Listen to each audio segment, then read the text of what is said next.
like to cover a topic today of cheap e-collars. Okay. The reason I want to cover this one is cheap e-collars give the e-collar a very bad rep. Okay, a very bad reputation. And I'm going to cover why. Okay. So first, I'm going to show you two different collars here. I'm not going to go into brand names. If you want to ask me where to get a good collar, I can recommend that for you. But let's just say you're going to spend some money for a good e-collar, okay? I think I paid around $250, okay, US for this. This cheap e-collar, I think it was like 30 bucks, okay? 30 bucks eBay versus from a dog trainer at around $250, okay? Multiple differences, and I'll just cover some really quick ones real quick. The sturdiness, okay, is just leaps and bounds ahead of this one. So this being the better e-collar, this being the cheap one, you can pretty much tell by looking at them probably. Waterproof, completely waterproof, okay. LEDs that you can turn on, flashing or continuous on, which I love to do because I like to do play fetch at night, since I pretty much stay up late. The stimuli itself feels completely different, okay. It feels more like the stim machines you get, say you get therapy and you get the probes on your shoulder, which I have, that's why I'm pointing towards my shoulder, or your back, which I've had multiple times, okay. That's what this more feels like. This feels more like static electricity, getting, hate to use the word, but shocked from, you're walking around the carpet, touching the, metal object, right? So completely different stimuli here, and that's a big part of that, which is why this is much better, okay? That being a big part, we'll talk about the last main issue, is the stimuli levels, okay? Both these collars have obviously 0, 1 to 100, okay? 100 levels, okay? I'm going to use these on myself really quick, and I'm going to kind of show you through my thumb motion being twitched, the difference between these, okay? So I'm going to find the working level for myself, okay? And if you know what the working level it is, it's basically the lowest level that you possibly feel. This is where you're going to use it on your dog 95+% of the time, pretty much 100% of the time during training, but when you use out in real world, you might have to alter from that a little bit, okay? The more training, the less you'll actually have to ever use the e-collar once you've trained with it. So we're going to find the working level, okay? Yeah, I'm beeping there, green, and there as well, okay? Show me that they're on. I'm going to take this up to level 1, okay? I don't feel nothing there. Level 3. Level 4. Level 5. Okay, so I felt it before, level 5, I think. Depends on where it's in the hand. 6. 7. I think something's there, but I could probably ignore that pretty easily. 9. I think something's happening, but it's so faint. Okay, so there I'm going to actually say I feel something, okay? Because it's one of those difference between if you ever done like the hearing test, you're like, oh, I think I hear beeping, but I don't know if that's in my head or not, okay? Versus there I can say, yeah, I feel it. I'll go ahead and bring it back down to 10, skip 10, see if I can feel it. Yeah, I'll go with 10, okay? So 10, I feel, and what I feel is kind of right through the thumb is just a tingle. If you ever hit your funny bone, you kind of feel that tingle you get, it's like that, but obviously a lot less when you hit your funny bone. There's a little tingle there. That's level 10. Okay, barely feel it. Okay, working level. We're gonna get the cheap E-collar. Okay, and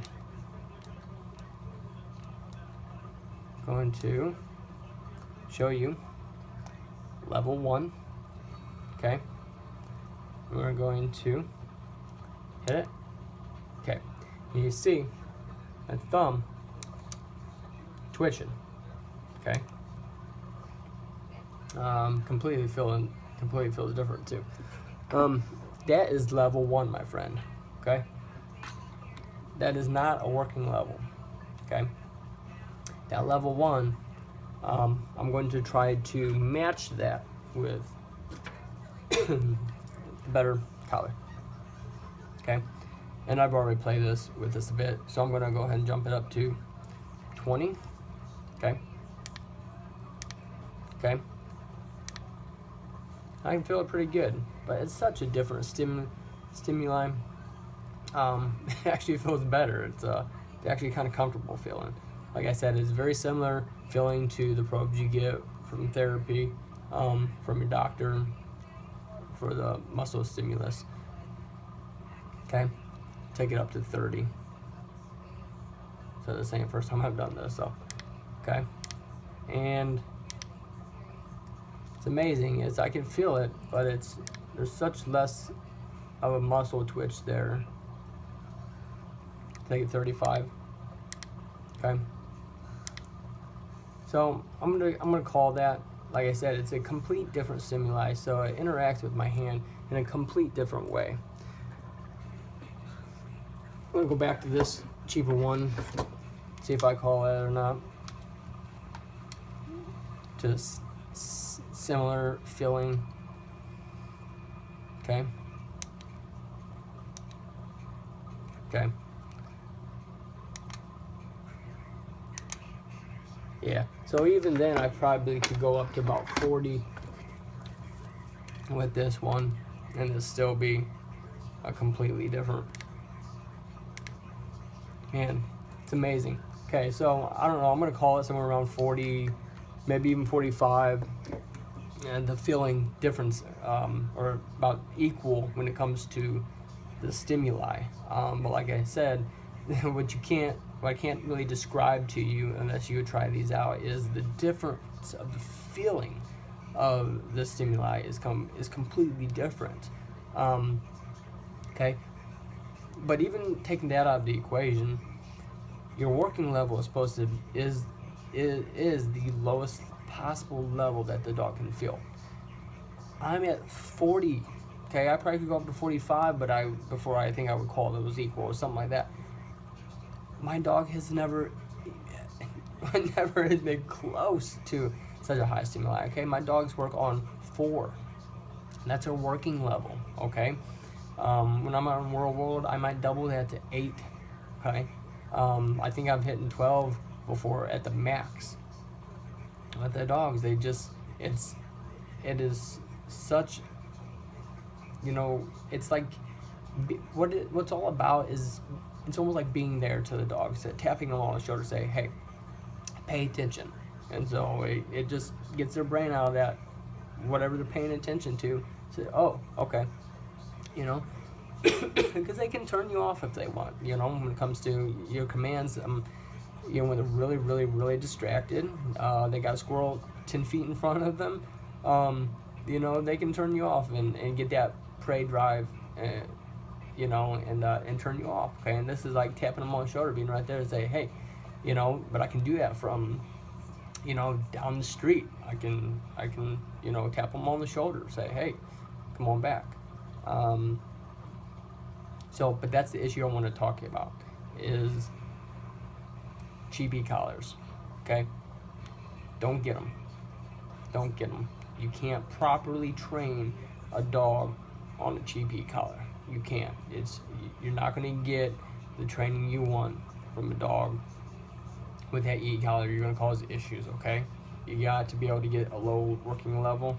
and you can do that with the cheap E-collars. Okay, so the last question I like to put in my videos, if I can, is banning of E-collars. Okay,